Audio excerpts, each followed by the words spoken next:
या देश में पहली बार ये सरकार ने जो कदम रखा ये काम सेंट्रल गवर्नमेंट का था जनगणना कराने का, जातीय जनगणना, मगर बिहार सरकार ने जो काम किया है उसको मैं धन्यवाद और सराहनीय काम जानता हूँ। इसलिए मैं जनगणना के पक्ष। जब बनाने में लोगों को शर्म नहीं आई तो फिर गिनाने में क्यों शर्म आ रही है? क्यों?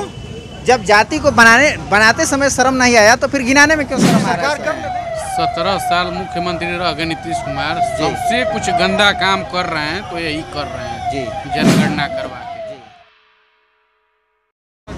नमस्कार साथियों, मैं ऋतिक रोशन स्वागत करता हूं आप सबका अपने चैनल @प्रज्ञा टाइम्स में। और आज हम कैमूर जिला के रामगढ़ प्रखंड में मौजूद हैं और हमारे साथ कई नवयुवक लोग हैं और इनसे हम समझना चाहेंगे जातीय जनगणना जो है ये उसके समर्थन में है या विपक्ष में है। इनके विचार को आज हम समझने का प्रयास करते हैं। सर, आप क्या समझ रहे हैं, जातीय जनगणना होना चाहिए या नहीं होना चाहिए? बिल्कुल नहीं होना चाहिए। क्यों सर, क्यों नहीं होना चाहिए? देखिए, जातीय गणना से होगा कि समाज बट जाएगा जी, सबको ये पता चल जाएगा जी कि कौन कितना है जी।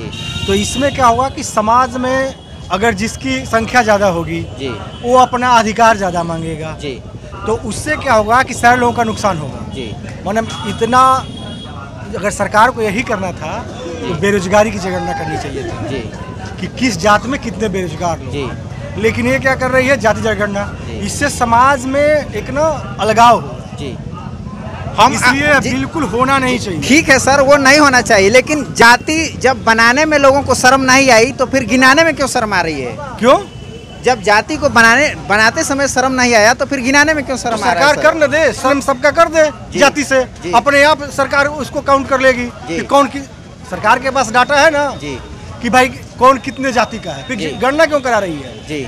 सबके नाम के आगे पीछे सरनेम चेंज करा दे सबका जी, कि राजपूत है तो उनको लिखना पड़ेगा जी, राम है तो उनको लिखना पड़ेगा जी, जाति गणना हो जाएगी जी। क्या जरूरत है गणना करने की जी?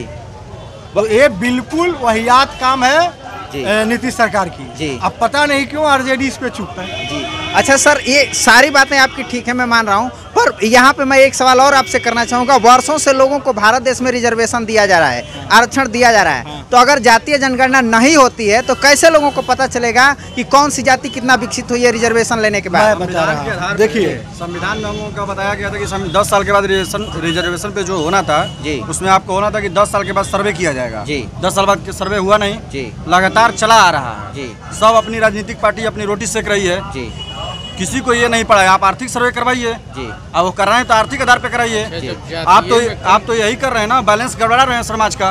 मान लीजिए हम यादव हैं, ये राजपूत हैं, ये ब्राह्मण हैं, ये हरिजन हैं, तो सब लोग अपना पहले तो सरनेम सब सिंह लगा रहे हैं। 60% लोग जाति के सिंह लगा रहे हैं, उसमें तो ये पता ही नहीं चल रहा है। आप वो करा रहे हैं तो आर्थिक आधार पे कराइए, आप जातिगत आधार पे करा रहे हैं और केंद्र सरकार इसके विरोध में है, फिर भी आप करा रहे हैं। आप एक देश में है ना, क्या मतलब जातीय जनगणना होगी तो आप देश में, आप भारत देश में हैं, आप राज्य में करा रहे हैं, किसी स्टेट में नहीं हो रहा है ना, लेकिन आप बिहार करा रहा है। किस आधार पे आप करा रहे हो? यहाँ पे तो लोग इतने बेरोजगार हैं, खाने के लिए मोहताज हैं जी। बेरोजगारी है सर, लेकिन अगर जातीय जनगणना नहीं होगा तो कैसे लोगों को कैसे पता चलेगा कौन सी जाति कितना विकसित है? आर्थिक आधार सरकार कैसे रिजर्वेशन करती है, रिजर्व कैसे कर रही है? डाटा है तभी तो कर रही है ना कि इतनी सीट रिजर्व है इसके लिए, उतनी सीट इसके। साले अब तुम्हारे पास रिजर्वेशन सर तो जाति पे ही तो लागू है ना, तो फिर क्यों करा रहे हैं? जाति सर, जाति पे जब रिजर्वेशन लागू है तो जाति के ही से हमें पता चलेगा। क्या जरूरत है इसको कराने की? आर्थिक आधार पे कराइए ना। मान लीजिए आप हरिजन हैं जी, सपोज दैट, मान लीजिए आप हरिजन हैं, आपके घर 50 लाख आमदनी है, फिर भी आपको रिजर्वेशन मिल रहा है। क्यों मिल रहा है जी? आपके भाई हैं जिनके पास कुछ नहीं, उनको ना मिलना चाहिए। आप आर्थिक आधार पे कराइए। तो आर्थिक आधार पे रिजर्वेशन, आर्थिक आधार पे भी तो रिजर्वेशन लागू हो चुका है ना सर। लेकिन आर्थिक आधार पे कराइए। मुख्यमंत्री 10% रिजर्वेशन क्या था स्टार्टिंग में?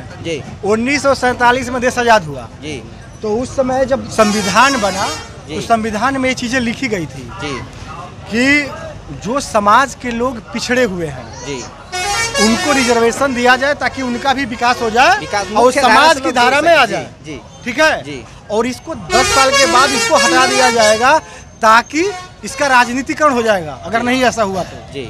लेकिन सरकारें ऐसी आती गई कि किसी ने इसको खत्म नहीं किया और बढ़ा दिया, सबको मिला। लास्ट में जनरल को भी मिला, 10% दिया गया। तो कहने का मतलब ये है कि अगर ये समझ में नहीं आ रहा है कि सरकार ये किस लिए जनगणना कर रही है। आपको पता है कि किस लिए कर रही है? हमें तो जहाँ तक डाटा यही पता है कि अगर जाति जनगणना नहीं होगा तो नहीं पता चल पाए कि कौन सी जाति कितनी विकसित है। हाँ, इतने बड़े देश में रह रहे हैं कभी ये अभी केंद्र सरकार इसका विरोध क्यों की? क्यों की जी आप बता दीजिए। वही तो मैं बता रहा हूँ आपको कि वो जानती है केंद्र सरकार कि ये समाज को बांटने के लिए हो रहा है, न कि समाज का विकास करने के लिए। ऐसे लोग ना पूरा इंडिया में 28-29 राज्य हैं, किसी ने नहीं किया। क्यों कर रहा है? इसको एक अलग दिखाना है कि हम ये चीज अलग कर रहे हैं, लेकिन इसका कोई बेनिफिट नहीं है। अच्छा एक मिनट, अगर ये अच्छी चीज होगी तो केंद्र सरकार को इस पे फॉरवर्ड करने में क्या था? कर देती। हाँ भाई ठीक है, करा लो, हम भी कराएंगे। लेकिन ऐसा है नहीं। ये तो ऐसे ही है। इस जनगणना का मीनिंग समझ में नहीं आ रहा। इस जनगणना में इसका क्या रिजल्ट है, ये किस लिए हो रहा है, पहले तो ये बता दे कि हम जनगणना इस चीज के लिए कर रहे हैं। पहले ये बता दे। तो सर के विचार को आप सबने समझने का प्रयास किया, और भी यहाँ पे लोग हैं, बहुत सारे लोग, इनसे हम समझते हैं। सर क्या आप पक्ष में है या विपक्ष में है? 17 साल मुख्यमंत्री रह गए नीतीश कुमार, सबसे कुछ गंदा काम कर रहे हैं तो यही कर रहे हैं जनगणना करवा के। सभी जातियों को बांट रहे हैं और सबको लड़ा रहे हैं, यही कर रहे हैं। और हम कुछ नहीं कहेंगे, इसके हम विरोध में हैं। सर आप पक्ष में है या विपक्ष में है? विपक्ष में है। क्यों सर? जातीय जनगणना जो है ना, वो सबको बांटने का काम करेगी और ज्यादा द्वेष फैलाएगी समाज में, और इससे ज्यादा कुछ नहीं करेगी। भाईचारे को खत्म करेगी और इससे ज्यादा कुछ नहीं होने वाला है जातीय जनगणना से। आज भी तो सर देखा जाता है कि चूंकि बहुत से ऐसे छोटे कास्ट के लोग हैं जिनके ऊपर बड़े कास्ट के लोग अत्याचार कर रहे हैं। बहुत सारे ऐसे अभी तो इंडिगो फ्लाइट में जो है कि हुआ, एक आदमी ने सुसु कर दिया। ऐसा तमाम घटनाएं प्रतिदिन हम लोग को देखने को मिलता रहता है। सभी समाज में गंदे लोग हैं, ठीक है ना। ये नहीं कि जो निम्न स्तर का, जो नीच, मतलब ये बोले कि किसी बिरादरी का इंसान है और उसमें गंदे इंसान नहीं है। सभी जाति में गंदे इंसान है, तो एक के चलते पूरे को नहीं लिया जा सकता है, ठीक है ना। उसमें आप ये बात बोल रहे हैं कि नहीं उन पे आरोप किया जा रहा है, तो ऐसा बात नहीं है। करते हैं हम लोग अपने अपने गांव में इसका विरोध कर रहे हैं, हम लोग नहीं होने देंगे जनगणना। और भी यहाँ पे कई सारे लोग हैं इनसे। तो आपने तमाम लोगों के जो है कि बयान को सुनने का प्रयास किया। अब यहाँ पे जो है कि और भी लोग हैं, इनसे हम जानना चाहते हैं कि जो बिहार में जातीय जनगणना हो रहा है उसके पक्ष में है कि विपक्ष में है?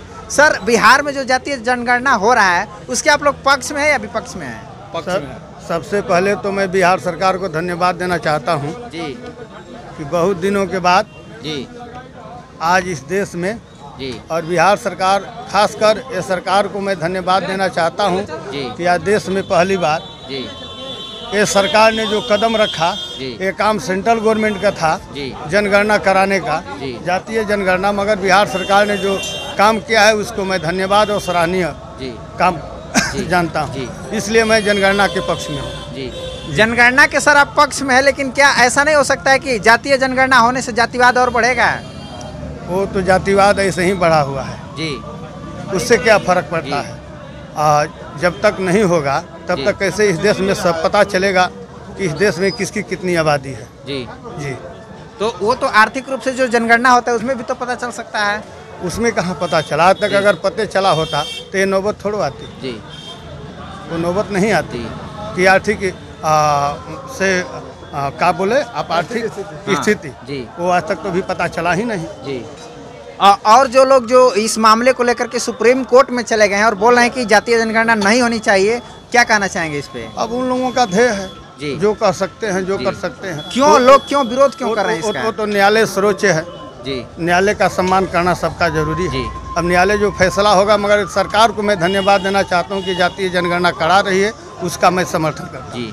अच्छा, जातीय जनगणना से मैं एक और चीज़ आपसे पूछना चाहूँगा। यहाँ पे मान लीजिए कि यादव 50 घर है और राजपूत वहाँ पे 50 घर है, या 55 घर निकल गया, तो क्या 55 घर वाला 50 घर पे नहीं हावी होगा? जान जाएगा कि मैं 5 घर ज़्यादा हूँ तो वो बात की बात है वो तो ये घर वाला भी हावी हो जाता है, जो 100 घर वाला है वो भी हावी हो जाता है। उससे मतलब नहीं, मगर ये जातीय जनगणना होना बहुत जरूरी तो है। मोटा मोटी आप सब समझ सकते हैं कि सर जातीय जनगणना के पक्ष में है। यहाँ पे और भी लोग हैं। सर आप जातीय जनगणना के पक्ष में या विपक्ष में हैं?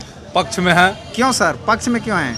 हम बिहार सरकार को धन्यवाद देना चाहते हैं जी, क्योंकि जाति जनगणना होगा तभी हम लोग को पता चलेगा कि बिहार में या पूरे भारत में चमार या A to Z कोई भी जाति किस रूप से है, लोगों को पता चलेगा। हर लोग अपने समुदाय का एक संगठन बना रहे हैं। हम हर बिरादरी को पता चलेगा कि हमारी बिरादरी क्या है, कितना है, उस हिसाब से वो लोग अपना संगठन बनाकर मजबूती दिखाएंगे। जी तो यहाँ पे आपने तमाम बातों को समझने का प्रयास किया। बहुत लोगों ने जातीय जनगणना के पक्ष में और बहुत लोग विपक्ष में हैं। जल्दी सुप्रीम कोर्ट का इस पे फैसला आने वाला है और तुरंत पता चल जाएगा कि कोर्ट क्या आदेश दे रहा है, होना चाहिए या नहीं होना चाहिए। आप सबों ने वीडियो को देखा, इसके लिए बहुत बहुत आप सबका आभार, धन्यवाद। चैनल को सब्सक्राइब करें और शेयर कर दें।